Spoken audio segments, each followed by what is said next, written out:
छात्रों, अब मैं आपसे क्रिया के संबंध में चर्चा करूंगा। यह आप इसे भारतीय भाषा चिंतन 2 भी कह सकते हैं। भारतीय भाषा चिंतन में क्रिया का महत्वपूर्ण स्थान है। इतने विस्तार से और सूक्ष्मता से विचार किया गया है कि जितना अन्य किसी देश में नहीं हुआ है। क्रिया वाक्य के विधेयांश में आती है। क्रिया वाक्य को पूरा करती है। क्रिया के बिना वाक्य का अर्थ स्पष्ट नहीं हो सकता। क्रिया को भारतीय चिंतन में आख्यात कहा गया है।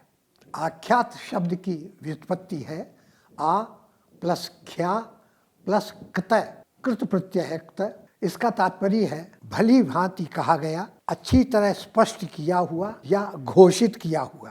क्रिया वाक्य प्रधान होती है, इसलिए यह भी कहा गया है भाव प्रधानम आख्यातम। जो धातु के अर्थ को विधेयत्वेन, विधेय के रूप में प्रस्तुत कर सकती है, उसको हम आख्यात कहते हैं। वह शब्द क्रियावाचक है जो धातु के अर्थ को विधेय के रूप में प्रस्तुत करने में समर्थ हो। आख्यात का आधार धातुएं हैं। अब मैं क्रिया के साथ साथ आख्यात शब्द का प्रयोग भी करूंगा। आख्यात का आधार धातुएं हैं।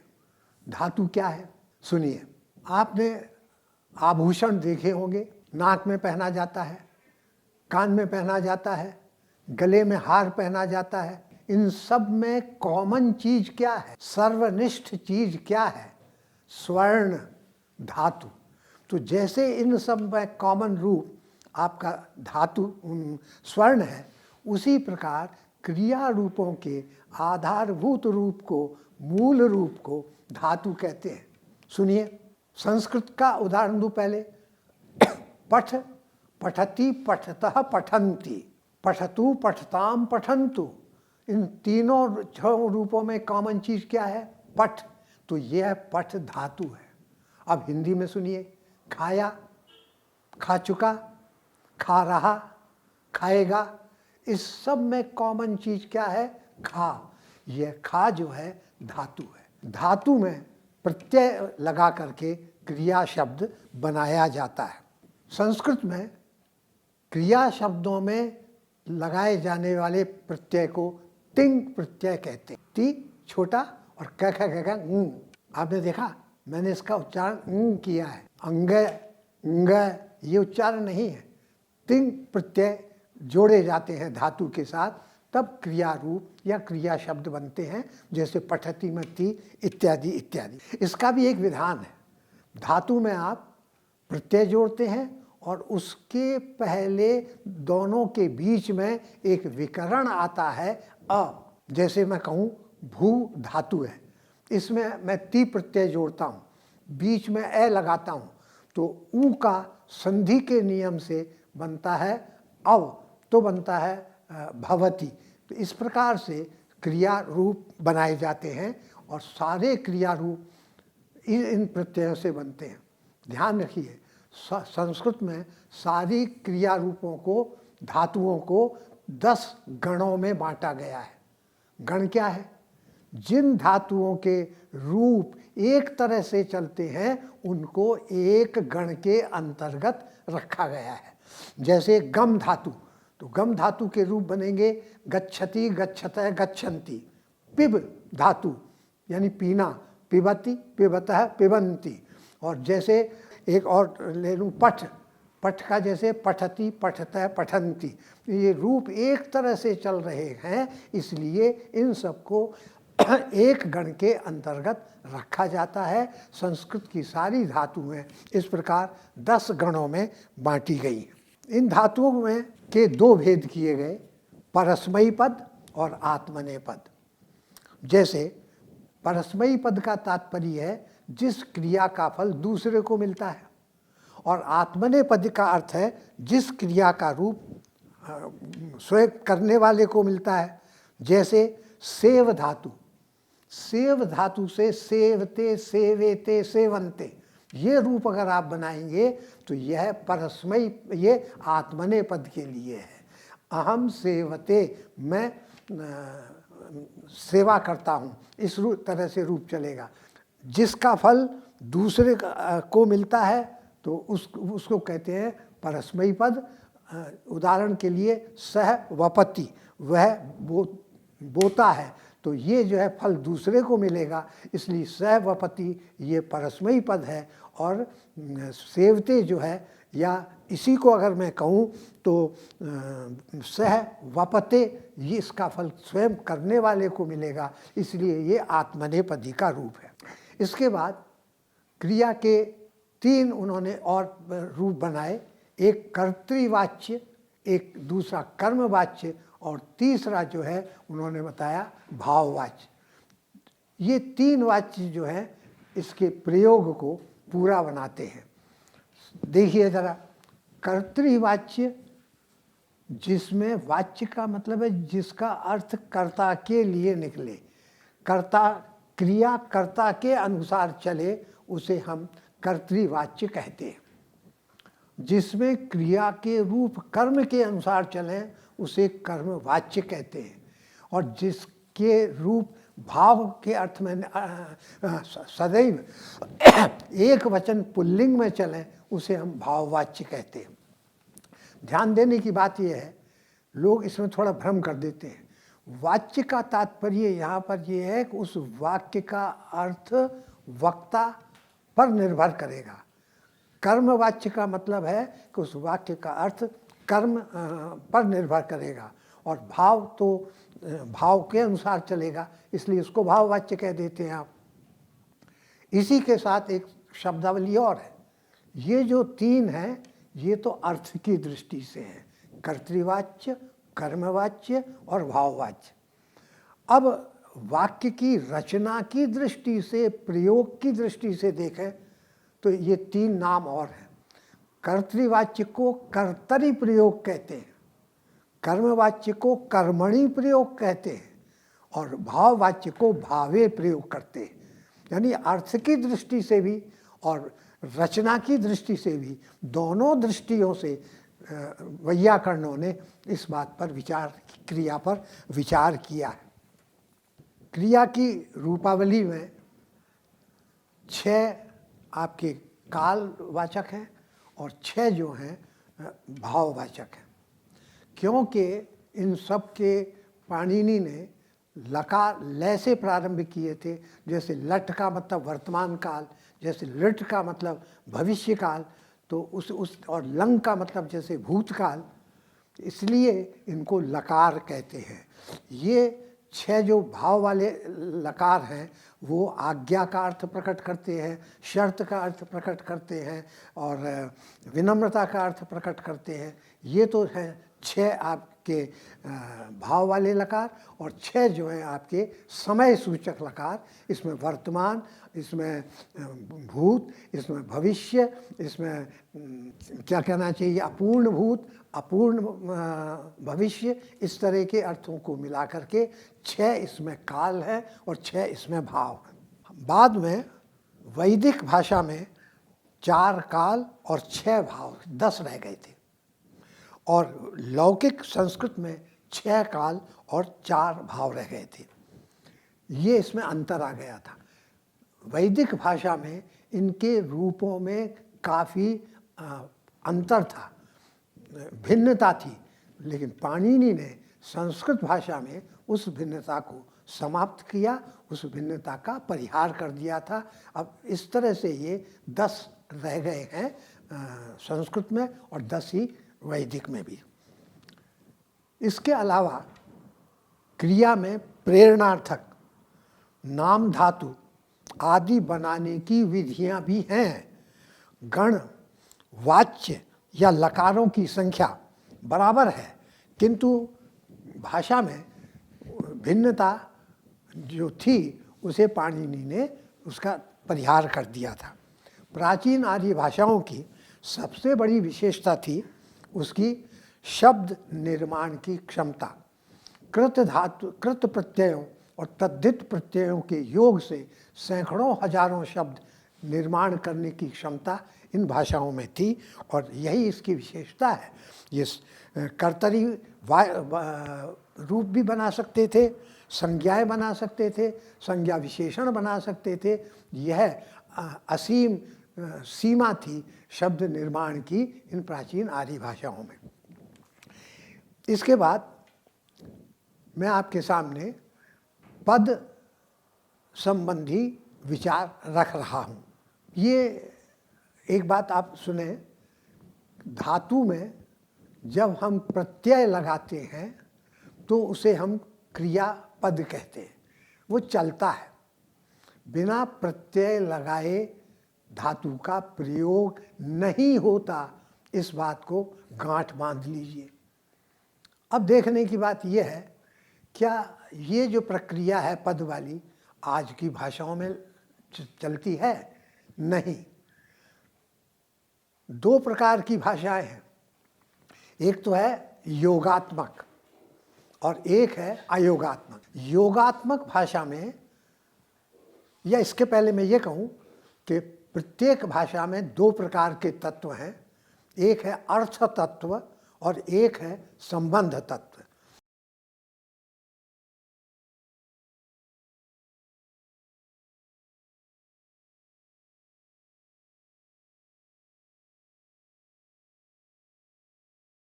रावण क्या है? रावण की तस्वीर भी दिखा दूंगा। आप कहेंगे मारा क्या है? मैं धीरे से एक चपत मार के बता दूंगा, ये मारा होता है। तो ये जो अर्थ है बतलाने वाले शब्द हैं, उनको कहते हैं अर्थ तत्व। अब इस वाक्य को ही वापस देखें, राम ने रावण को मारा। राम, रावण और मारा, इनमें क्या संबंध है? राम मारने वाला है, ये ने से पता लग रहा है, और रावण मारा जाने वाला है, ये को से पता लगता है। और क्या कर रहा है? ये मारना शब्द से पता लगता है। तो राम, रावण और मारा ये अर्थ तत्व है, ने और को ये संबंध तत्व है। अब जिस भाषा में या जिन भाषाओं में अर्थ तत्व और संबंध तत्व जुड़े रहते हैं का आप उन्हें अलग नहीं कर सकते, उन्हें कहते हैं योगात्मक। और जिन भाषाओं में अर्थ तत्व और संबंध तत्व को अलग अलग पहचाना जा सकता है, उन्हें आप कहते हैं संबंध तत्व। संस्कृत, किसी सीमा तक पाली, प्राकृत भी, ये भाषाएं योगात्मक थी। और आपकी अपनी अपनी हिंदी जो है अयोगात्मक है। अपनी हिंदी में केवल वाक्य में शब्दों के स्थान से ही पता लग जाता है कि इसमें काम करने वाला कौन है और क्या काम कर रहा है। जैसे वही वाक्य लीजिए, राम ने रावण को मारा। अब रावण और राम के स्थान को बदल दीजिए तो क्या होगा? रावण ने राम को मारा। पहले जो मारने की क्रिया करने वाला था वो अब क्रिया का करने वाला नहीं रहा, पहले जो कर्म था वो अब क्रिया का करने वाला हो गया। इसका मतलब ये क्यों हुआ? क्योंकि संबंध तत्व ने और को अर्थ तत्व राम और रावण के साथ जुड़े हुए नहीं हैं। लेकिन ये चीज़ संस्कृत में या प्राचीन भाषाओं में नहीं है। वहाँ अर्थ तत्व और संबंध तत्व एक दूसरे के साथ मिले रहते हैं। अगर आपको उठाना पड़ेगा तो अर्थ तत्व और संबंध तत्व को एक साथ, जैसे राम है तो राम है, इसका अर्थ होगा राम ने अलग नहीं है, विसर्ग उसके साथ जुड़ा हुआ है, पूरा शब्द उठाना पड़ेगा। तो ऐसी भाषाएं हैं जिनमें अर्थ तत्व और संबंध तत्व का योग होता है, उन भाषाओं को हम कहते हैं योगात्मक, और जिनमें योग नहीं होता उन्हें हम कहते हैं अयोगात्मक। तो ये जो मैंने आपसे बात कही कि धातु में प्रत्यय जोड़ करके ही आपका पद बनता है, या पद का अर्थ शब्द का वह रूप जिसका वाक्य में प्रयोग किया जा सकता है। संस्कृत में मूल रूप को प्रकृति कहते थे, शब्द के मूल रूप को प्रकृति कहते थे। प्रकृति को ही प्रातिपदिक कहते हैं। प्रातिपदिक का क्या मतलब? वह अंश जो प्रत्येक पद में मौजूद है उसे प्रातिपदिक कहते हैं। प्रातिपदिक में प्रत्यय जोड़ करके पद बनता है, इस बात को याद रखना है।